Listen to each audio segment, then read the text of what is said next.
தந்தை மகன் தூய ஆவியானவரின் பெயராலே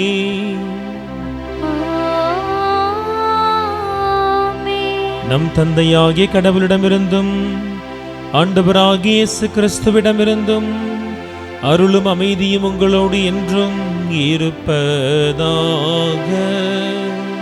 உம் ஆன்மாவோடும் இருப்பதாக. ஆண்டவர் இயேசுவில் பிரியமான வலையொலி உறவுகளே, உங்கள் அனைவரையும் கிறிஸ்துவின் நாமத்திலே வாழ்த்தி திருப்பலிக்கு வரவேற்கிறேன். திருத்தூதர் மத்தியாவினுடைய விழாவினை சிறப்பிக்கிற இந்த நாளிலே இறைவன் தாமே மீண்டுமா இன்னும் ஒரு அற்புதமான நற்செய்தி வார்த்தை வழியாக அவர் நம்மோடு பேச இருக்கிறார்.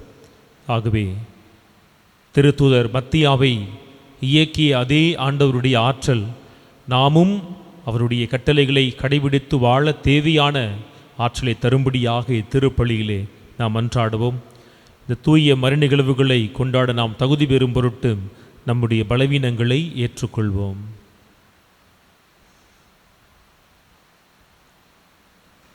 எல்லாம் வல்ல இறைவனிடமும் சகோதர சகோதரிகளே, உங்களிடமும் நான் பாவியனை ஏற்றுக்கொள்கின்றேன். ஏனெனில் என் சிந்தனையாலும் சொல்லாலும் செயலாலும் கடமையில் தவறியதாலும் பாவங்கள் பல செய்தேன். என் பாவமே, என் பாவமே, என் பெரும் பாவமே. ஆகையால் எப்பொழுதும் கன்னியான புனித மரியாவையும் வானதூதர் புனிதர் அனைவரையும் சகோதர சகோதரிகளே உங்களையும் நம் இறைவனாகிய ஆண்டவரிடம் எனக்காக வேண்டிக்கொள்ள மன்றாடுகின்றேன். எல்லாம் வல்ல இறைவன் நம் மீது இரக்கம் வைத்து நம் பாவங்களை எல்லாம் மன்னித்து நம்மை நிலை வாழ்வுக்கு அழைத்துச் செல்வாராக. ஆமென்.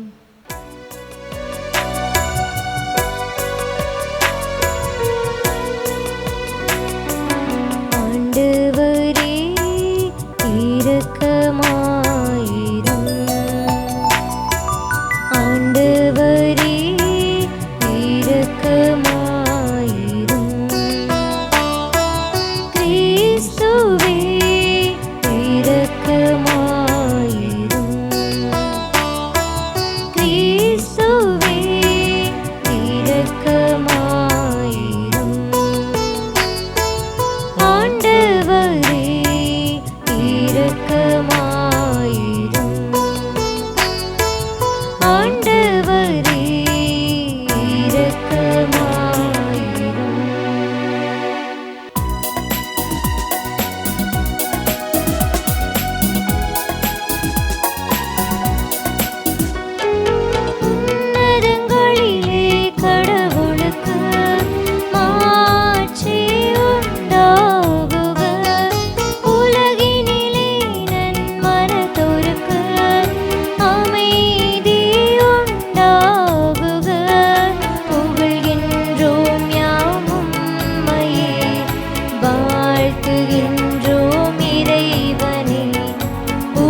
மன்றாடுவோமாக.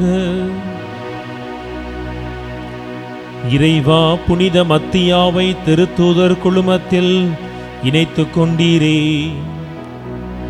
இத்திருத்தூதரின் பரிந்துரையால் உமது அன்பை சுவைத்து மகிழவும் நீர் தேர்ந்து கொண்டவர்களின் கூட்டத்தில் இடம்பெறவும் நாங்கள் தகுதி பெறுவோமாக.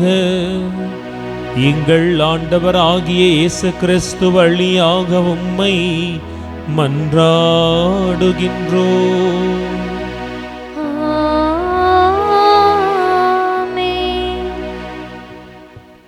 முதல் வாசகம். சீட்டு மத்தியா பெயருக்கு விழவே அவர் 11 திருத்தூதர்களோடும் சேர்த்து கொள்ளப்பட்டார். திருத்தூதர் பணிகள் நூலிலிருந்து வாசகம். அதிகாரம் 1. இறை வார்த்தைகள் 15 முதல் 17 மற்றும் 20 முதல் 26 முடிய.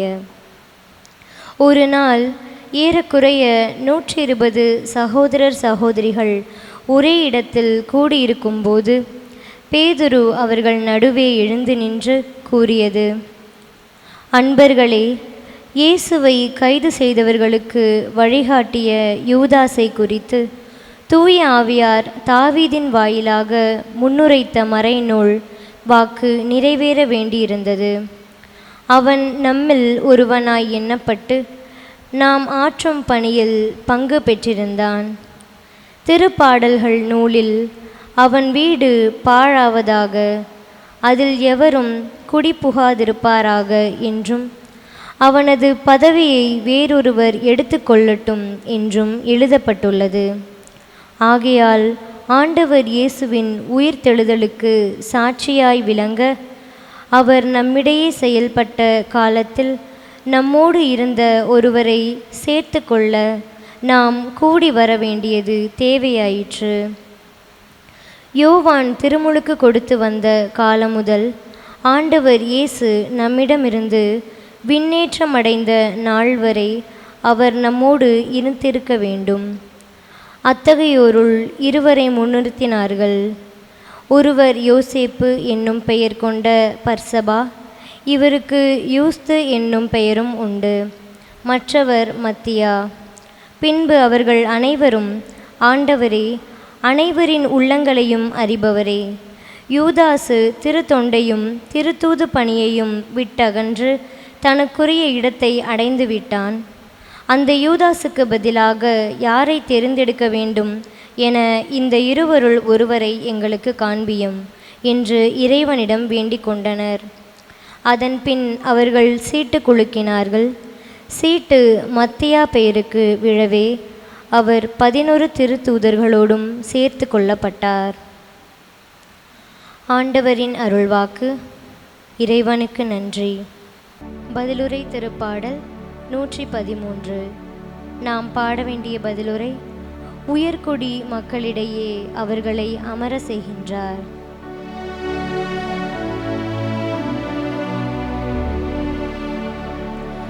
உயர்குடி மக்களிடையே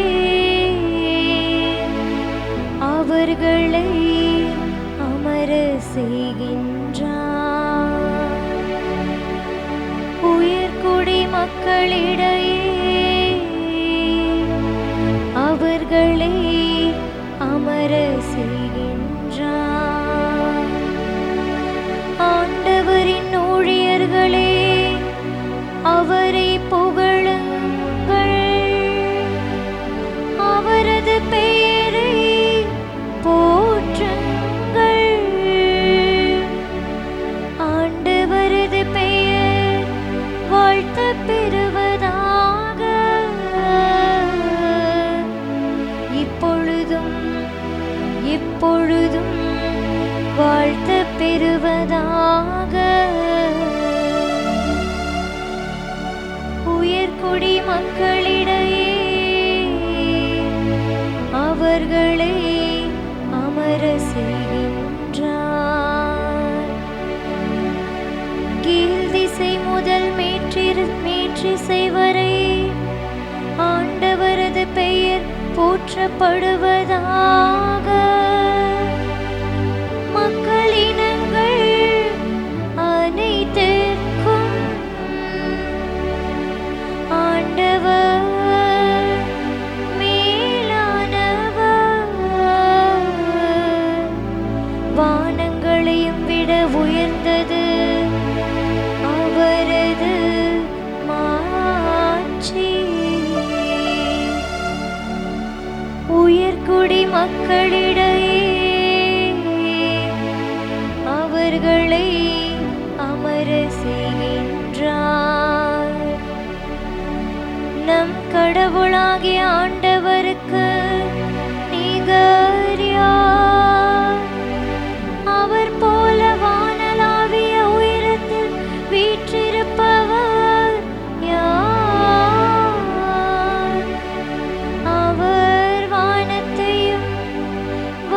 உலகத்தையும்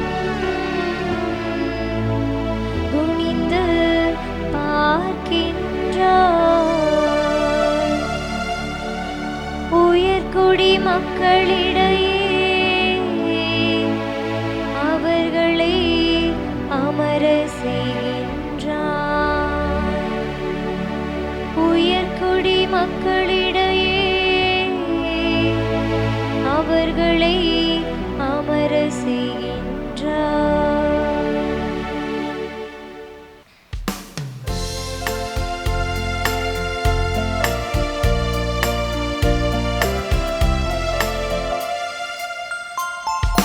அல்லேலூயா, அல்லேலூயா, அல்லேலூயா, அல்லேலூயா, அல்லேலூயா, அல்லேலூயா, அல்லேலூயா, அல்லேலூயா.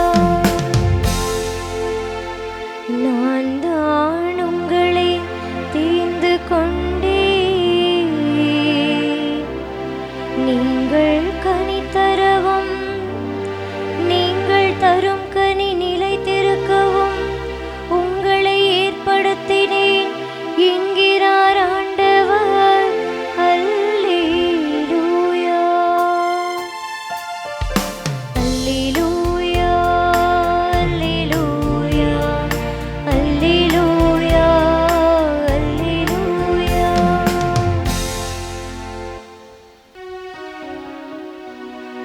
ஆண்டவர் உங்களோடு இருப்பாராக. உம் ஆன்மாவோடும் இருப்பாராக. யோவான் எழுதிய தூய நற்செய்தியிலிருந்து வாசகம். ஆண்டவரே, மாட்சி உமக்கே. அதிகாரம் 15 இறை வார்த்தைகள் 9 முதல். அக்காலத்தில் இயேசு கூறியதாவது: என் தந்தை என் மீது அன்பு கொண்டிருப்பது போல நானும் உங்கள் மீது அன்பு கொண்டுள்ளேன். என் அன்பில் நிலைத்திருங்கள். நான் என் தந்தையின் கட்டளைகளை கடைபிடித்து அவரது அன்பில் நிலைத்திருப்பது போல நீங்களும் என் கட்டளைகளை கடைபிடித்தால் என் அன்பில் நிலைத்திருப்பீர்கள். என் மகிழ்ச்சி உங்களுள் இருக்கவும் உங்கள் மகிழ்ச்சி நிறைவு பெறவுமே இவற்றை உங்களிடம் சொன்னேன். நான் உங்களிடம் அன்பு கொண்டிருப்பது போல நீங்களும் ஒருவர் மற்றவரிடம் அன்பு கொண்டிருக்க வேண்டும் என்பதே என் கட்டளை. தம் நண்பர்களுக்காக உயிரை கொடுப்பதை விட சிறந்த அன்பு யாரிடமும் இல்லை. நான் கட்டளையிடுவதையெல்லாம் நீங்கள் செய்தால் நீங்கள் என் நண்பர்களாயிருப்பீர்கள். இனி நான் உங்களை பணியாளர் என்று சொல்ல மாட்டேன், ஏனெனில் தம் தலைவர் செய்வது இன்னது என்று பணியாளருக்கு தெரியாது. உங்களை நான் நண்பர்கள் என்றேன், ஏனெனில் என் தந்தையிடமிருந்து நான் கேட்டவை அனைத்தையும் உங்களுக்கு அறிவித்தேன். நீங்கள் என்னை தேர்ந்து கொள்ளவில்லை, நான் தான் உங்களை தேர்ந்து கொண்டேன். நீங்கள் கனி தரவும் நீங்கள் தரும் கனி நிலைத்திருக்கவும் உங்களை ஏற்படுத்தினேன். ஆகவே நீங்கள் என் பெயரால் தந்தையிடம் கேட்பதையெல்லாம் அவர் உங்களுக்கு கொடுப்பார். நீங்கள் ஒருவர் மற்றவரிடம் அன்பு கொள்ள வேண்டும் என்பதே என் கட்டளை. ஆண்டவரின் அருள்வாக்கு. கிறிஸ்துவே உமக்கு புகழ். ஆண்டவரில் பிரியமானவர்களே, திருத்தூதர் மத்தியாவினுடைய திருநாளின் வாழ்த்துக்களை உங்களுக்கு நான் பகிர்ந்து கொள்கிறேன். மிக அற்புதமான வார்த்தையை நான் திருத்தூதர் மத்தியாவின் அழைப்போடு ஒப்பிட்டு பார்க்க ஆசைப்படுகிறேன். இன்றைய நாளில் நற்செய்தியில் இயேசு சொல்லுகிறார், நீங்கள் அல்ல என்னை தேர்ந்து கொண்டது, மாறாக நானே உங்களை தேர்ந்து கொண்டேன். மத்தியாவினுடைய அழைப்பு அவ்வண்ணமாய் அமைகிறது. நம்மில் பலருக்கு ஒரு சில சமயங்களில் சந்தேகம் எழலாம், எந்த தகுதியின் அடிப்படையில் மத்தியா திருத்தூதர்கள் குடும்பத்தில் ஒருவராய் சேர்த்து கொள்ளப்படுகிறார்னு சொல்லி. ஏனைய எல்லா திருத்தூதர்களையும் இயேசு கிறிஸ்து தனிப்பட்ட விதத்தில் அவர் பெயர் சொல்லி அழைத்து திருத்தூதர் என்கிற குடும்பத்தை உருவாக்கினார். ஆனால் மத்தியாவிற்கு அப்படி இயேசு தனிப்பட்ட விதத்தில் அழைப்பை கொடுக்கவில்லை என்பது நாம் அறிந்திருந்தாலும் எப்படி அவரை ஏற்றுக்கொள்வது? உண்மையில் நற்செய்தியில் இவருடைய பெயரை நாம் எங்குமே வாசிக்க முடியாது. இவரை பற்றிய குறிப்பு இன்றைய முதல் வாசகத்தில் நாம் கேட்டபடியாக திருத்துதர் பணிகள் நூலில்தான் இருக்கிறது.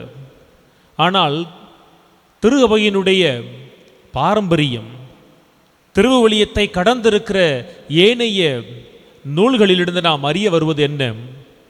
இயேசு கிறிஸ்து திருமுழுக்கு பெற்ற நாளிலிருந்தே அவரை அநேக மக்கள் பின்தொடர்ந்தார்கள். இவர் தேர்ந்து கொண்ட 12 திருத்தூதர்கள், இவர் அனுப்பி 72 சீடர்களை கடந்து இன்னும் அநேக ஆண்களும் பெண்களுமாய் இயேசுவுடைய சீடர்களாய் அவர் சென்றிடமெல்லாம் அவருக்கு பின்னே வந்தார்கள் என்பது நாம் அறிந்திருக்க வேண்டிய உண்மை. அப்படி இயேசுவினுடைய திருமுழுக்கு துவங்கி அவருடைய பணி வாழ்க்கை முழுமைக்கும் அவருடைய பாடுகள், இறப்பு, உயிர்ப்பு என்னும் பாஸ்கா மறை நிகழ்வை கூட மத்தியா என்பவர் அமைதியாய் அதே சமயத்தில் எல்லாவற்றையும் உள்வாங்கிய ஒருவராய் அவர் கடந்திருக்க வேண்டும். ஆகவேதான் இன்று திருத்தூதர்கள் ஒன்று கூடி அவர்களுக்கு பிடித்த ஒருவரை தங்கள் குடும்பத்தில் இணைத்துக் கொள்ளவில்லை, இருவரை முன்னிறுத்துகிறார்கள். அந்த இருவரில் யார் இந்த குடும்பத்தில் இணைய வேண்டும் என்பதை ஆவியானவருடைய கரங்களுக்குள் அவர்கள் கொடுத்து விடுகிறார்கள். ஆவியானவர் மத்தியா இந்நாள் வரை அவர் எதை கவனித்தாரோ, எதை உள்வாங்கினாரோ, யாரை ஒருவேளை அவர் பின்பற்ற வேண்டும் என சொல்லி தன் மனதிற்குள் நீங்க முடியாத ஆசையை வளர்த்து கொண்டிருந்தாரோ அந்த பணியில் ஆவியானவர் மத்தியாவை அமர்த்துகிறார். யூதாஸின் இடத்தில் மத்தியாவை அமர்த்தியது மனித கரங்கள் அல்ல, மாறாக ஆவியானவர் தாமே மத்தியாவை இந்த திருத்துதர்கள் கூட்டத்திலே அவர் அமர்த்துகிறார். இயேசுவால் தனி அழைப்பை இவர் பெறவில்லை என்றாலும் கூட இயேசுவின் ஒட்டுமொத்த அழைத்தல் வாழ்க்கையும் சற்று தள்ளி நின்று திருத்துதர்களுக்கு பின் வரிசையில் நின்று கவனித்தவராய் இயேசுவை தனக்குள் முழுவதுமாய் உள்வாங்கிய மத்தியாவை பின்னாளில் கடவுள் முழுவதுமாய் பயன்படுத்துவதற்காக ஆவியானவரின் வல்லமையோடு திருத்துதராய் அழைக்கிறார், உருமாற்றுகிறார். அந்த திருத்துதரை இன்று நாம் மறைசாட்சியாகவும் கொண்டாட வேண்டும். இன்றைய நாள் நற்செய்தி வாசகம் மத்தியாவினுடைய அழைப்பை எந்த அளவிற்கு ஆழமாக எடுத்து சொல்லுது என்பதை வாசித்து பாருங்களேன். இன்றைய நற்செய்தியிலே 4 விதமான தளங்களில் நாம் 4 வித்தியாசமானவர்களை காணலாம். முதலில் வானக தந்தை இருக்கிறார், கடவுள். இரண்டாவது இயேசு இருக்கிறார். மூன்றாவது நாம் இருக்கிறோம். நான்காவது பிறர் இருக்கிறார்கள். இயேசு சொல்லுவார், என் தந்தை என்னை அன்பு செய்தது போல நான் உங்களை அன்பு செய்கிறேன். எவ்வளவு ஆழமான வார்த்தைகள் பாருங்களேன். நாம் மிக வேகமாய் படிக்கிறோம். சற்று நேரம் எடுத்து மெதுவாய் பொருள் புரிகிறபடி இன்றைய நாள் நற்செய்தியை நாம் வாசிக்க வேண்டும். இன்றைய நாள் நற்செய்தி என்பது ஒரே வாசிப்பில் படிக்கிற பொழுது அது முழுமையான அர்த்தத்தை கொடுக்கிற பகுதி அல்ல. குறிப்பாக யோவான் நற்செய்தியே அப்படி என்றாலும் கூட இந்த 15வது அதிகாரம் நாம் நேரம் எடுத்து ஒரு வசனத்தை இன்னொரு வசனத்தோடு பொருத்தி பார்த்து நாம் பொருள் புரிந்து கொள்ள வேண்டும். இயேசு சொல்லுகிறார், நான் உங்களை செய்கிற அன்பு எப்படிப்பட்டது தெரியுமா?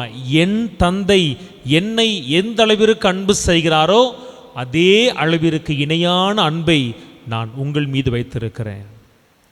அப்படி என்றால் இயேசுவின் மீது கடவுள் கொண்டிருந்த அன்பை நாம் எப்படி விளக்க முடியும்? ஒரே வார்த்தை, எப்பொழுதும் விட்டு விலகாத கைவிடாத அன்பு கடவுளுடைய அன்பு. ஆகவேதான் இயேசு சொல்லுகிறார், என்னுடைய ஆட்சி இந்த உலகத்தின் ஆட்சியை போன்றது அல்ல.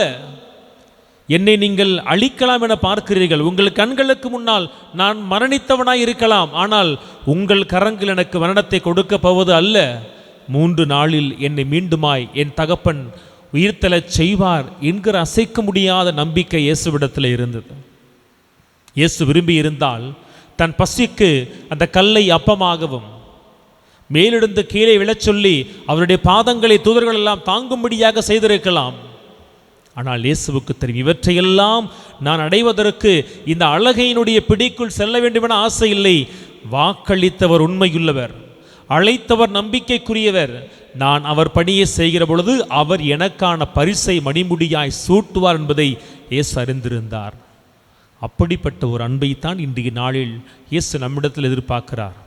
நான் உங்கள் மீது உங்களை விட்டு விலகாத, உங்களை ஒரு நாளும் நான் கைவிடாத அன்பை செலுத்துகிறேன், நீங்களும் அந்த அன்பை செலுத்த வேண்டும்.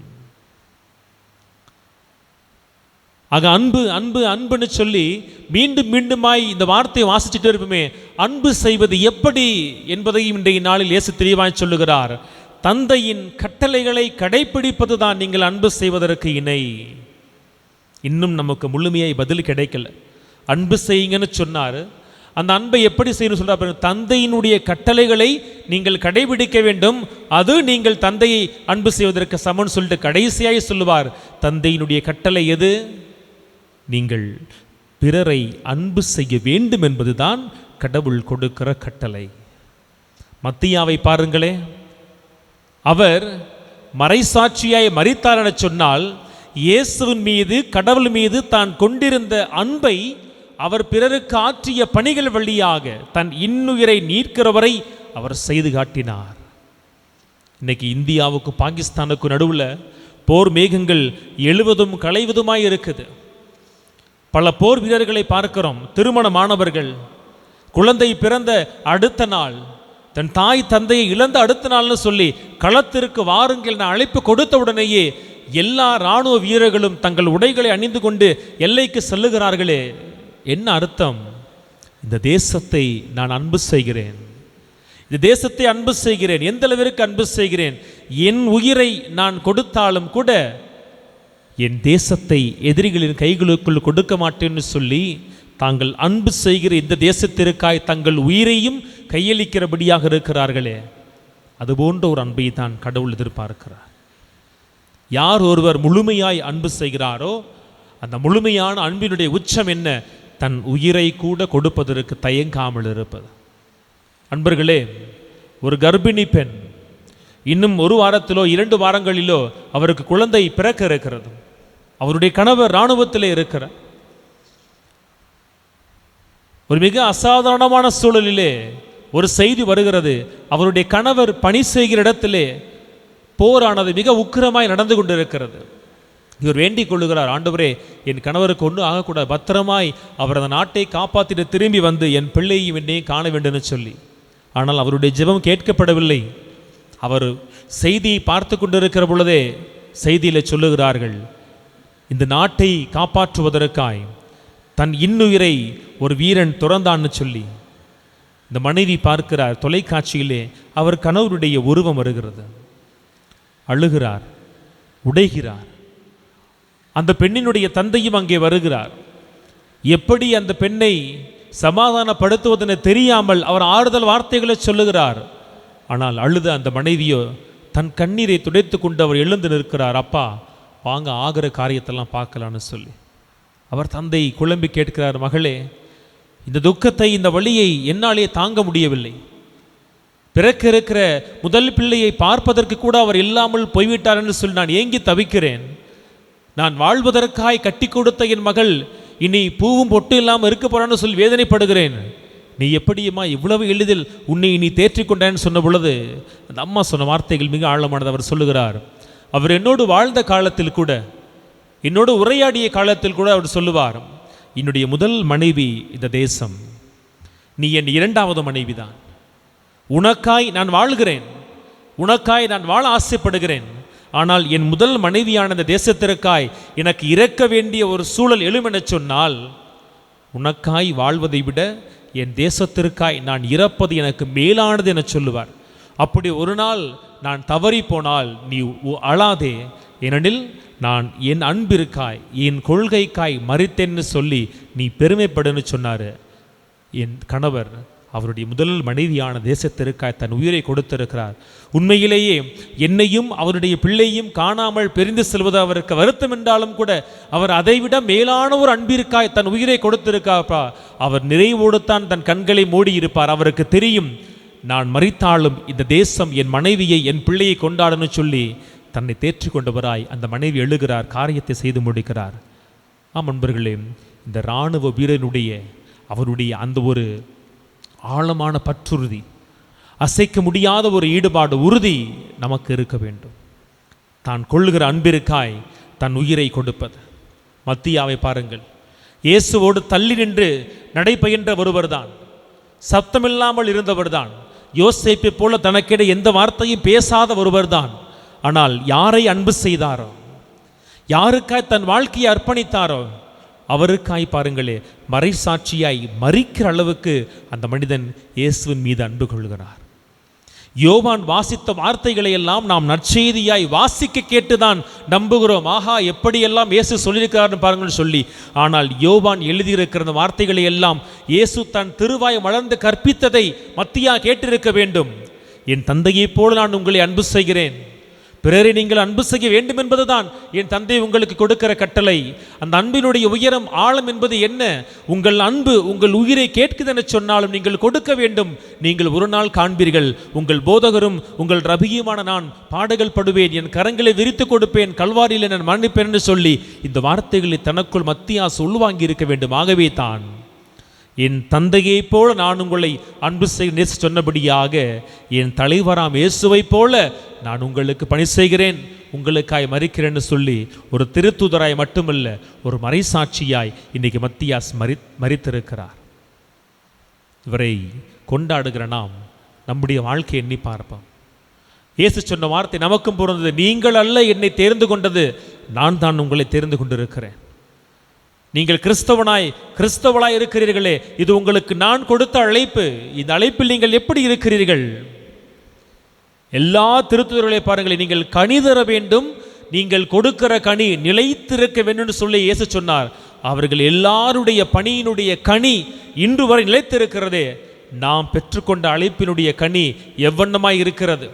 முதலில் கனி கொடுக்கிறோமா? கொடுக்கிற கனி நிலைத்திருக்கிறதா எண்ணி பார்க்க வேண்டும். நாம் மத்தியாவை போல இயேசுவை முழு மனதோடு அன்பு செய்வது இல்லை. நாம் மத்தியாவை போல நம் உடன் வாழுகிற அயலானை முழு மனதோடு அன்பு செய்வது இல்லை. அதற்கு ஒரே ஒரு உதாரணம் சொல்லுகிறேன். இறைவார்த்தை சொல்லுது, விண்ணும் மண்ணும் ஒழிந்து போனாலும் கூட என் வார்த்தைகள் ஒரு நாளும் அது ஒழிந்து போகாது. என் வார்த்தை ஒரு நாளும் பொய்த்து போகாது. மழையும் பனியும் மேலிருந்து கீழே வந்து தன் பணியை முடித்து அது மீண்டுமாய் மேலே செல்லுகிறபடி இறைவார்த்தை எதற்காய் வந்ததோ அந்த பணியை செய்து முடிக்கணும் வாசிக்கிறோமே. இன்னைக்கு இயேசு சொல்லுகிறார், என் பெயரால் நீங்கள் எதை கேட்டாலும் நான் உங்களுக்கு கொடுப்பேன். ஒவ்வொரு முறை நாம் ஜெபிக்கிற பொழுது எப்படி ஜெபத்தை முடிக்கிறோம்? இவற்றையெல்லாம் எங்கள் ஆண்டவராகிய இயேசு கிறிஸ்துவின் வழியாக, இயேசு கிறிஸ்துவின் நாமத்தில், இயேசு கிறிஸ்துவின் பெயரால் சொல்லி ஜெபிக்கிறோமே. எத்தனை முறை நம் ஜெபங்கள் கேட்கப்பட்டிருக்கு? ஆக நம் ஜெபத்தின் வல்லமை இல்லையா? நாம் கேட்பதை கடவுள் கொடுக்க மறுக்கிறாரா? இல்லை. முதல்ல ஒரு கண்டிஷன் இருக்கு. நாம் ஒவ்வொரு முறை விண்ணுலகில் இருக்கிற எங்கள் தந்தையை சொல்கிறப்ப சொல்லுவோம் பார்த்தீங்களா, நான் பிறருடைய குற்றங்களை மன்னிப்பது போல என் குற்றங்களை நீங்கள் மன்னின்னு சொல்கிற மாதிரி ஒரு கண்டிஷனை கடவுள் கொடுத்திருக்கிறார். நான் உங்களுக்கு கொடுத்திருக்கிற கட்டளைகளை எல்லாம் நீங்கள் கடைபிடித்து என் அன்பில் நிலைத்திருந்து என் கட்டளையாம் பிறரை அன்பு செய்கிற பொழுது நீங்கள் என் பெயரால் கேட்கிற எல்லாவற்றையும் உங்களுக்கு கொடுப்பேன். அவர் மொட்டையாக சொல்லலை, என் பெயரால் கீழே தரேன்னு சொல்லி இல்லை. அதற்கு முன்னாடி எவ்வளவு பெரிய ஒரு நிபந்தனை இருக்கிறது. கடவுள் கொடுக்கிற கட்டளை ஆகிய பிறரை நாம் அன்பு செய்கிறோமா? அந்த பிற அன்புக்காய் நாம் பாடுகளை ஏற்றுக்கொள்ள தயாராக இருக்கிறோமா? தன் நண்பனுக்காய் உயிரை கொடுப்பதன் அன்பின் உச்சன்னு சொன்னாரே, உயிரை கொடுக்க வேண்டாம், நம் நேரத்தை, நம் கண்ணீரை, நம் வலியை, நம் வார்த்தையை கொடுக்க தயாராக இருக்கிறோமா? எதுவும் அல்ல. இறை வார்த்தையை வாழ்வாக்காமல் இறை வார்த்தையை வெறும் வழிபாடாய் மட்டும் மாற்றி வைத்துவிட்டு நான் ஜெபிப்பதெல்லாம் கடவுள் எனக்கு கொடுப்பார் என நம்பினால் அதைவிட மிகப்பெரிய ஒரு மூட நம்பிக்கை எதுவுமே கிடையாது. இன்னைக்கு மத்தியாசின் வாழ்க்கை வழியாய் இயேசு சொல்லுகிற செய்தி ஒரே ஒரு செய்தி தான். இவரை நமக்கு முன்னால் பாடமாய் கடவுள் மீண்டும் நிறுத்துகிறார். இதோ நான் மத்தியாசை யூதாவின் இடத்துல நிறுத்தினேன். இந்த மத்தியாசின் பணியை பாருங்கள். நீ கனி கொடுப்பாய், உன் கனி நிலைத்திருக்குன்னு சொன்னனே, இதுவரை அவர் கொடுத்த கனி நிலைத்திருக்கிறது. அவர் தன் அன்பிற்காய் தன் இரத்தத்தை சிந்தினார். அவர் சிந்திய இரத்தம் தானே கடவுளுக்கு முன்னால் அவரை மிகப்பெரியவரை உயர்த்தி இருக்கிறது. நான் இங்கு இருக்கிறேன். நான் முதலில் கடவுளை போல, கடவுள் என்னை அன்பு செய்வது போல, இயேசுவை அன்பு செய்வது போல பிறரை அன்பு செய்கிறேனா? பிறரை பாரபட்சம் பார்க்காமல் அன்பு செய்கிறேனா? அந்த அன்பில் நிலைத்திருக்கிறேனா எண்ணி பார்க்க வேண்டும். இந்தியாவிலிருந்து வெளிநாட்டுக்கு போன ஒரு குடும்பம், எனக்கு தெரிஞ்ச ஒரு நல்ல குடும்பம், நல்ல பக்தியான ஒரு குடும்பம், தாயும் தந்தையும் பிள்ளைகளுமாய். அங்கே போன கொஞ்ச நாள்லையே அந்த பிள்ளைகளுக்கு இங்கே இருக்கிற பக்தி கம்மி, அங்கே போனதுக்கப்புறம் இன்னும் பக்தி ரொம்ப கம்மியாயிருச்சு. ஆனால் அந்த தாய் தகப்பனுடைய பக்தியும் ரொம்ப கம்மியாயிருச்சு. இங்கே இருந்தவரை திருப்பள்ளி நவநாள்னு சொல்லி எல்லாவற்றையும் பங்கெடுத்த குடும்பம். அங்கே போனதுக்கப்புறம் போன இடத்துல சீக்கிரமாக செட்டில் ஆகணும் ஃபாதர், சீக்கிரமாக க்ரீன் கார்டு வாங்கணும் ஃபாதர், பிள்ளைங்களுக்கு நல்ல இடத்துல படிக்க வைக்கணும், பிள்ளைங்க நல்ல இடத்துல வேலைக்கு போகணும்னு சொல்லி கடவுளை ஒதுக்கி வைத்து விட்டு வேலை பணம் அப்படின்னு ஓடி ஓடி ஓடி ஓடி வாழ்க்கையில் கடவுளை மறந்தார்கள். அவர்கள் மீண்டும் வேளாங்கண்ணி போகிறதுக்காக இங்கே வந்தப்போ அவர்களை பார்ப்பதற்கான ஒரு வாய்ப்பு கிடைச்சது. அவங்கள்ட்ட கேட்டேன், எப்படி இருக்கிறீங்க, இருக்கிற இடத்துல உங்களுடைய கோவிலை கலக்கலன்னு வச்சுருக்கீங்களா, அன்பியங்கள்லாம் உருவாக்கிட்டீங்களா? சொன்ன வார்த்தை, இல்லை ஃபாதர், அங்கே அதற்கு நேரம் இல்லை. நண்பர்களே, கடவுள் எனக்கு இதை கொடுக்கணும் கொடுக்கணும் கொடுக்கணும், வெளிநாட்டுக்கு போகணும்னு சொல்லி கடவுள்கிட்ட வேண்டுதல் வச்சப்ப அன்பில் நிலைத்திருந்தவர்கள், கடவுள் அவர்களின் வேண்டுதலை நிறைவேற்றிய பொழுது கடவுளுடைய அன்பில் அவர்கள் நிலைத்திருக்கவில்லை. செடியாம் இயேசுவிடத்திலிருந்து கொடியாகியவர்கள் தங்களை அப்படியே தனியாய் வெட்டா துண்டா கொண்டு போய்கிட்டாங்க. அவன் சொல்லுகிறாங்க, இங்கே ஒன்றுமில்லாத பொழுது இருந்த நிறைவு கூட அங்கே எல்லாம் கிடைக்கிற பொழுது இல்லை ஃபாதர்னு சொன்னாங்க. அது நமக்கு பொருந்தும் அன்பிற்குரியவர்களே. எப்பொழுது நாம் கடவுளுடைய கட்டளையாம் பிறரன்பில் நிலைத்திருக்கிறோமோ அந்த பிறரன்பு கடவுளிடத்தில் நான் கேட்கிற எல்லாவற்றையும் கொடுக்கும். அது ஒரு நாள் மட்டுமல்ல, எந்நாளும் கொடுப்பார் கடவுள். அதை செய்வதற்கு ஒன்றே ஒன்றுதான், அவருடைய கட்டளைகளை கடைபிடித்து ஒவ்வொரு நாளும் அதில் நாம் நிலைத்திருப்போம். அப்படி இருக்கிற பொழுது மத்தியாவை அழைத்து உருவாக்கி உயர்த்திய கடவுள்தாமே நம்மையும் இந்த உலகினர் முன்னால் உயர்த்துவார். ஆமேன்.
அன்புறவுகளே, உங்களுடையதும் என்னுடையதுமான இப்பலி எல்லாம் வல்ல வானக தந்தைக்கு ஏற்றதாகும்படி மன்றாடுங்கள். ஆண்டவர் தமது பெயரின் புகழ்ச்சிக்காகவும் மாட்சிக்காகவும் நமது நன்மைக்காகவும் புனித திரு அவை அனைத்து நலனுக்காகவும் உமது கையிலிருந்து இப்பலியை ஏற்றுக்கொள்வாராக. ஆண்டவரே, புனித மத்தியாவின் விழாவில் உமது திரு அவை வணக்கத்தோடு ஒப்புக் கொடுக்கும் காணிக்கைகளை ஏற்றருளும். இவற்றின் வழியாக உமது அருளின் ஆற்றலால் எங்களை நீர் உறுதிப்படுத்துவீராக.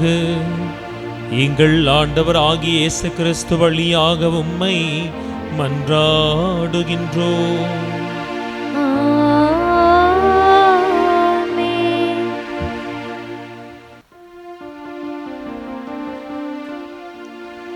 ஆண்டவர் உங்களோடு இருப்பாராக.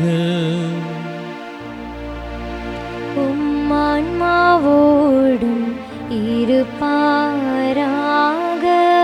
இதயங்களை மேலே எழுப்புங்கள்.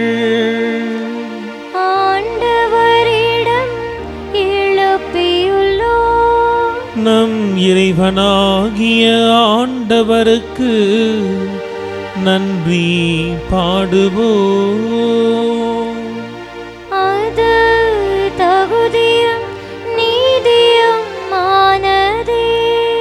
ஆண்டவரே, தூயவரான தந்தையும் என்றுமுள்ள எல்லாம் உள்ள இறைவாம், எங்கள் ஆண்டவராகிய கிறிஸ்து வழியாக எந்நாளும் எவ்விடத்திலும் நாங்கள் உமக்கு நன்றி செலுத்துவதும் மெய்யாகவே தகுதியும் நீதியுமாகும், எங்கள் கடமையும் மீட்புக்குரிய செயலுமாகும்.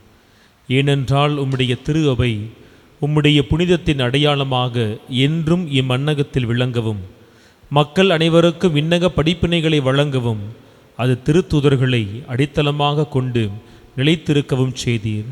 ஆகவே நாங்கள் இன்றும் என்றென்றும் வானதூதர்களின் அன்னிகள் அனைத்தோடும் சேர்ந்தும் இதய பற்றுதலோடு உமது புகழை பாடி குரல் எழுப்பி சொல்வதாவது: தூயவர் தூயவர் தூயவர், வான்படைகளின் கடவுளாம் ஆண்டவர்.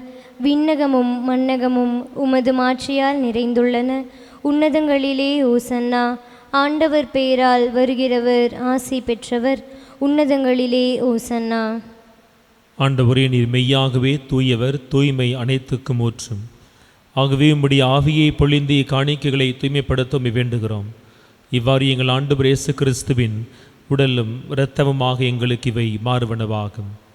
அவர் பாடுபட உளம் கனிந்து தம்மை கையளித்த போதும் அப்பத்தை எடுத்து நன்றி செலுத்தி அதை பிட்டு தம் சீடர்களுக்கு வழங்கியவர் கூறியதாவது: அனைவரும் இதிலிருந்து பெற்று உண்ணுங்கள், ஏனெனில் இது உங்களுக்காக கையளிக்கப்படும் என் உடல்.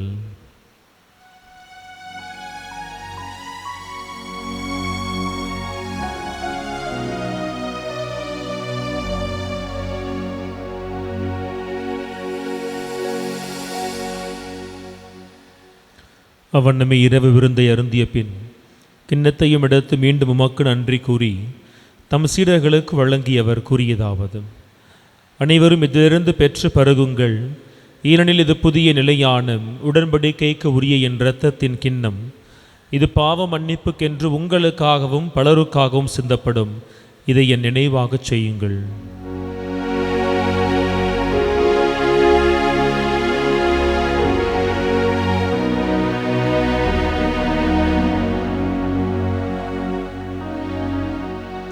நம்பிக்கையின் மறைபொருள். ஆண்டவரே, நீர் வருமளவும் உமது இறப்பினை அறிக்கையிடுகின்றோ, உமது உயிர்ப்பினையும் எடுத்துரைக்கின்றோ. ஆகவே ஆண்டவரே, நாங்கள் கிறிஸ்துவின் பாஸ்காவினை நினைவு கூர்ந்தும் வாழ்வு தரும் அப்பத்தை மீட்பளிக்கும் கிண்ணத்தை உமக்கு ஒப்புக் கொடுக்கிறோம். உம் திருமுன் நின்று உமக்கு ஒளியும் புரிய தகுந்தவர்களாய் எங்களை ஏற்றுக்கொண்டீர். எனவே உமக்கு நன்றி செலுத்துகிறோம். மேலும் கிறிஸ்துவின் உடலிலும் இரத்தத்திலும் பங்கு கொள்ளும் எங்களை தூய ஆவியார் ஒன்று சேர்த்தலும்படியாக உம்மை தாழ்மையோடு மன்றாடுகிறோம். ஆண்டவரே, உலகெங்கும் பரவியிருக்கும் உடைய திரு அவை நினைவு கூர்ந்தருளும். எங்கள் திருத்தந்தை சிங்கராயர், எங்கள் ஆயர் ஆரோக்கியராஜ், இனி ஆயர்கள், குருக்கள், துறவியர் நிறைவாய் ஆசீர்வதித்து அவர் தம் பணிகள் வழியாக உடைய திரு அவை அன்பில் நிறைவு பெறச் செய்தருளும். உயிர்த்தலும் எதிர்நோக்குடன் துயில்களும் எங்கள் சகோதர சகோதரிகளையும் இறந்தோர் அனைவரையும் இரக்கத்தோடு நினைவு கூர்ந்தும் திருமுக ஒளியினுள் ஏற்றருளும். எங்கள் அனைவர் மீதும் இரக்கமாயிரும். கடவுளின் கன்னித்தாயான புனித மரியாம், அவருடைய கணவரான புனித யோசேப்பு, புனித மத்தியா, புனித திருத்தூதர்கள், இவ்வுலகிலுக்கு உமக்கு உகந்தோராய் வாழ்ந்த எல்லா புனிதரோடும் நாங்களும் நிலை வாழ்வின் மக்களாய் மாறி உம் திருமகனும் எங்கள் மீட்பருமான இயேசு கிறிஸ்து வழியாக உம்மை புகழ்ந்திரும் வரம் அருள இறைஞ்சி மன்றாடுகிறோம்.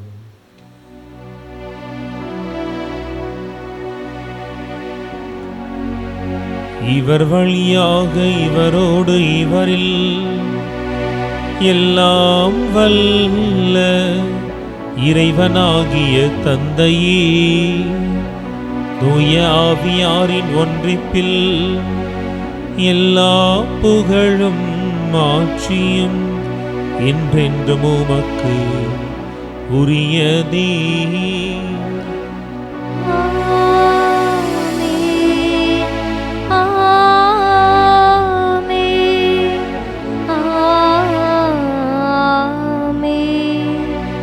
மீட்பரின் கட்டளையினால் கற்பிக்கப்பட்டு இறை படிப்பினையால் பயிற்சி பெற்ற நாம் துணிந்து மன்றாடுவோம். விண்ணுலகில் இருக்கின்ற எங்கள் தந்தையே, உமது பெயர் தூயது என போற்ற பெறுக. உமது ஆட்சி வருக.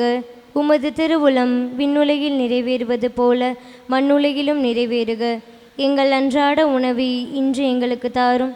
எங்களுக்கு எதிராக குற்றம் செய்வோரை நாங்கள் மன்னிப்பது போல எங்கள் குற்றங்களை மன்னியும். எங்களை சோதனைக்கு உட்படுத்தாதேயும், தீமையிலிருந்து எங்களை விடுவித்தருளும். ஆண்டவரே, உலகம் தர முடியாத அமைதி எங்கள் மீது பொழிபவரே, எங்கள் தேசத்தை ஒப்புக் கொடுக்கிறோம். அமைதியை இழந்து தவிக்கும் எங்கள் நாட்டின் எல்லைகளில் ஆண்டவரே, உலகம் தர முடியாத அமைதியை நீர்தாமை வழங்கி அங்கே இருக்கிற எல்லா மக்களும், அங்கே இருக்கிற இராணுவ வீரர்களும் அவர்களுடைய குடும்பமும் ஆண்டவரே, உம்முடைய அமைதியை நிறைவாய் அனுபவிக்க நீர் கிருபை செய்வீராக. என்றென்றும் வாழ்ந்து ஆட்சி செய்கின்றவர் நீரே. ஆமென். நம் ஆண்டவர் இயேசு கிறிஸ்துவின் அமைதி உங்களோடு என்றும் இருப்பதாக. உம் ஆன்மாவோடும் இருப்பதாக. ஒருவருக்கொருவர் கிறிஸ்துவின் அமைதியை பகிர்ந்து கொள்வோம். உலகின் பாவங்களை போக்கும் இறைவனின் செம்மறியே, எங்கள் மேல் இரக்கமாயிரும். உலகின் பாவங்களை போக்கும் இறைவனின் செம்மறியே, எங்கள் மேல் இரக்கமாயிரும். உலகின் பாவங்களை போக்கும் இறைவனின் செம்மறியே, எங்களுக்கு அமைதியை அளித்தருளும். இது இறைவனின் செம்மறி, உயிரை கொடுப்பதை மிக மேலான அன்பாய் கண்டவர், நண்பர்களுக்காய் தன் உயிரை கல்வாரியிலே கொடுத்தவர் திருவுடலாய் நமக்குள் எழுந்து வருகிறார். இவருடைய திருவிருந்திற்கு அழைக்கப்பெற்ற நாம் அனைவரும் பேறு பெற்றவர்கள். ஆண்டவரே, நீர் என் இல்லத்தில் எழுந்தருள நான் தகுதியற்றவள். ஆனால் ஒரு வார்த்தை மட்டும் சொல்லியருளும், எனது ஆன்மா நலமடையும். ஆசை திருவிருந்துக்கான மன்றாட்டு. ஆண்டவரே, நீர் என் இல்லத்தில் எழுந்தருள நான் தகுதியற்றவள். ஆனால் ஒரு வார்த்தை மட்டும் சொல்லியருளும் என்று நூற்றுவர் தலைவன் ஜெபித்தது போல நாங்களும் இப்போது உம் திருப்பாதம் பணிந்து வேண்டுகிறோம். இனிய இயேசுவே, நாங்கள் தகுதியற்றவர்களாய் இருந்தாலும் எங்கள் தகுதியின்மையை பாராமல் நீர் எங்கள் உள்ளங்களில் எழுந்து வாரும். உம் அன்பிலும் அருளிலும் நாங்கள் நிலைத்திருக்க எம்முள் எழுந்து வாரும். நன்மை செய்வதில் ஆர்வமுள்ளவர்களாய், தீமைகள் அனைத்திலிருந்தும் விடுதலை பெற்றவர்களாய் வாழவும் எங்களை வழிநடத்த வாரும். எல்லா நலன்களாலும் வளங்களாலும் எங்களை நிரப்ப வாரும். ஆமென்.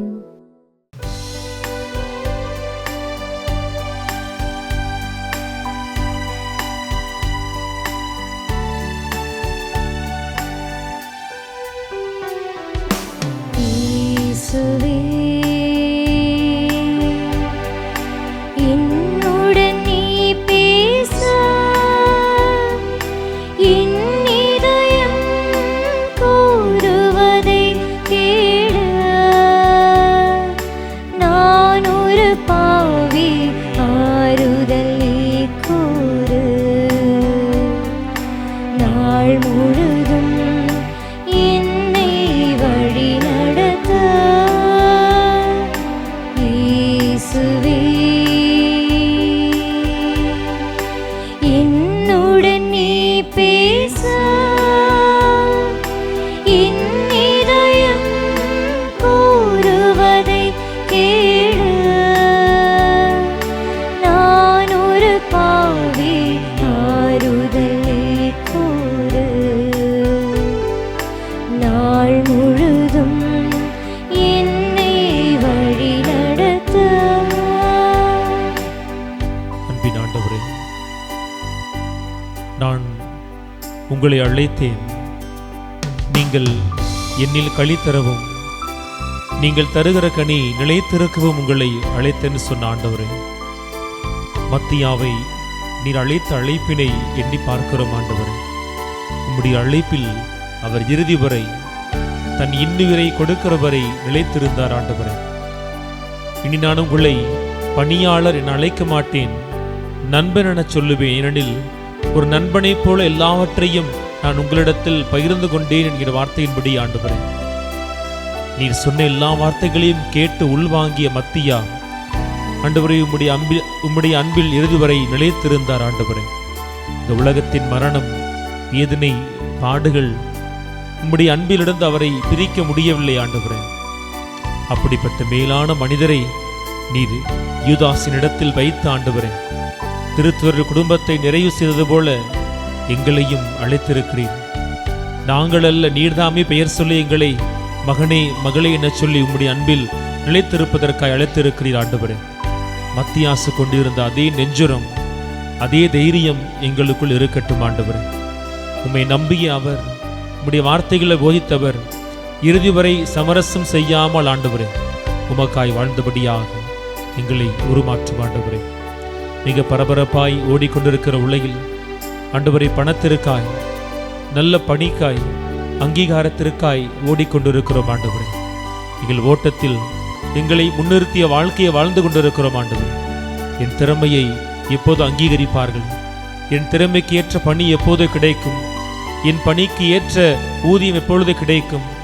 என் ஊதியத்தை மதிக்கிற உறவுகளின் மதிப்பு எப்பொழுது என சொல்லி ஆண்டவரே, எங்களை மையப்படுத்தியதா எங்கள் வாழ்க்கை மாறியிருக்கிறது ஆண்டவரே. உம்முடைய அன்பில் நாங்கள் நிலைத்திருக்க முடியாதபடி ஆண்டவரே, உம்மை விட்டு நாங்கள் வெகு தொலைவிற்கு சென்று இருக்கிறோம் ஆண்டவரே. நீர் தாமே உம்முடைய பிள்ளைகளாய் எங்களை மாற்றும். மீண்டுமாய் எங்கள் இதயத்தின் அருகில் வந்து ஆண்டவரே, என் மகனை, என் மகளை, நான் உன்னை என் பணிக்காய் அழைத்திருக்கிறேன்னு சொல்லி நாங்கள் வாழ்கிற வாழ்க்கையில் ஆண்டவரை பெற்றுக்கொண்ட அழைப்பிற்கு ஏற்ப, எங்கள் வாழ்க்கை நிலைக்கு ஏற்ப உம்முடைய அன்பில் நிலைத்திருக்க வேண்டும் ஆண்டவரே. ஒரு குடும்ப தலைவனாய் வாழ்கிற பொழுதும் குடும்ப தலைவனுக்குரிய பொறுப்புகள் உம்முடைய அன்பிலிருந்து எங்களை பிரிக்காதபடி எங்களை பாதுகாத்து வழி நடத்தியறலும்.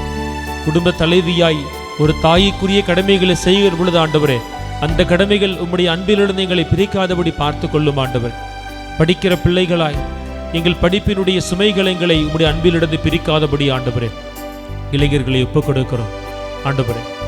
தங்கள் வாழ்க்கையை நல்ல இடத்தில் அமைத்துக் கொள்வதற்கு ஆண்டவரே, ஒவ்வொரு நாளும் உழைக்கிற அன்பு தம்பிகள், தங்கைகள் ஆண்டவரே, எப்படியாவது நிலையான பணி கிடைத்து விடாதா? எப்படியாவது நல்ல ஊதியம் கிடைத்து விடாதா? என்னை நம்பி எதிர்காலத்தில் நல்ல ஒரு வாழ்க்கை அமையாதான்னு சொல்லி கலங்கி தவிக்கிற அந்த கலக்கம் கூட ஆண்டவரே, உம்முடைய அன்பிலிருந்து அவர்களை பிரிக்காதபடி பார்த்து கொள்ளும் ஆண்டவரே. உடல் வேதனைப்படுகிற அத்துணை முதியோரை ஒப்புக் கொடுக்கிறோம் ஆண்டவரே. உடல் வேதனைகள், பாடுகள், முதுமை, நோய், உடல் தளர்ச்சி எல்லாம் ஆண்டவரே, உம்முடைய அன்பிலிருந்து பிரிக்காதபடி நீர் பாதுகாத்து வழி நடத்தியருளும் ஆண்டவரே.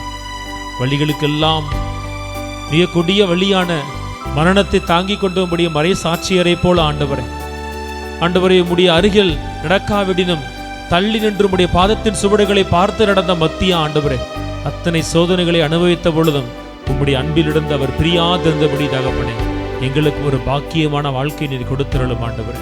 மத்தியாவை எங்கள் கண்களுக்கு முன்னால் வைத்தாண்டவரே, எங்களைப் போல் மனிதனாய் வாழ்ந்தவர் பலவீனத்திற்கு பலியாகாமல் ஆண்டவர் உமக்காய் பலியானது போல நாங்களும் ஒரு மறை சாட்சிய வாழ்க்கையை வாழ்கிற பாக்கியத்தை நீர் கொடுத்திருளும்படியாகவும் ஆண்டவரே, நாங்களும் நல்ல நீடிய கனி கொடுத்து உம்முடைய நாமத்தை அறிக்கையிடுகிற பிள்ளைகளாய் நீர் எங்களை உருவாக்கியுள்ளபடியாக இறைஞ்சி மன்றாடுகிறோம் ஆண்டவரே.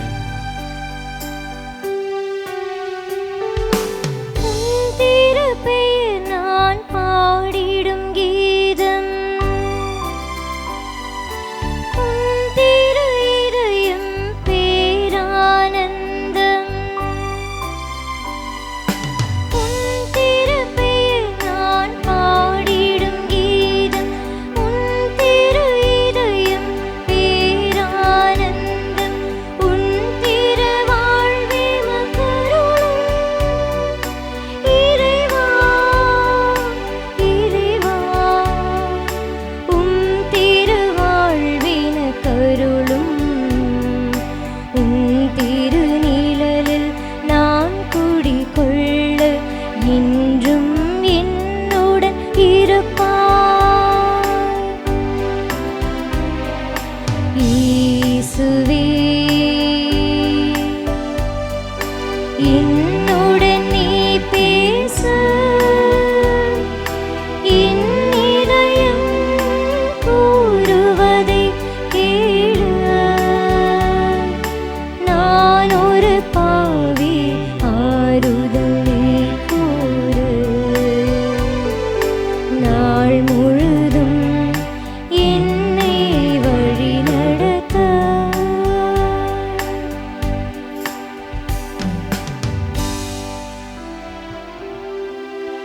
ஆண்டவரே, உமது குடும்பத்தை விண்ணக கொடைகளால் தொடர்ந்து நீர் நிரப்பியருளும். அதனால் திருத்தூதர் மத்தியா எங்களுக்காக பரிந்து பேசுவதால் புனிதர்களோடு எங்களுக்கு பங்களித்து உமது பேரொளியில் எங்களை ஏற்றருள்வீராக. எங்கள் ஆண்டவராகிய இயேசு கிறிஸ்து வழியாக உம்மை மன்றாடுகின்றோம்.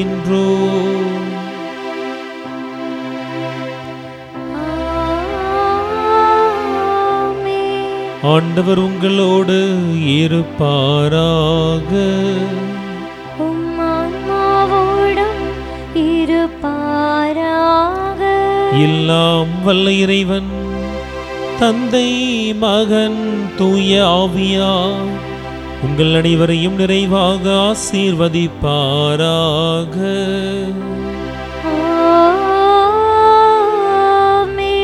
சென்று வாருங்கள், திருப்பலி நிறைவேறிற்று. அல்லேலூயா, அல்லேலூயா. இறைவனுக்கு நன்றி.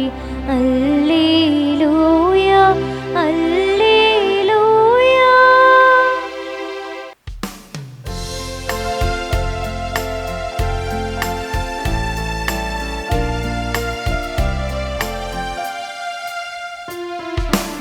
இருளி சூழ்ந்திடும் போதே உதய தாரகை போலே, இருளி சூழ்ந்திடும் போதே உதய தாரகை போலே, அருளே நிறைந்த மாமரியே, அருள் வழி காட்டிடுவாயே, அழகின் முழுமை தாயே, அழகையின் தலை மீதி தாயே, உலகினில் ஒளியேற்றிடவே அமலனை எமக்களித்தாயே.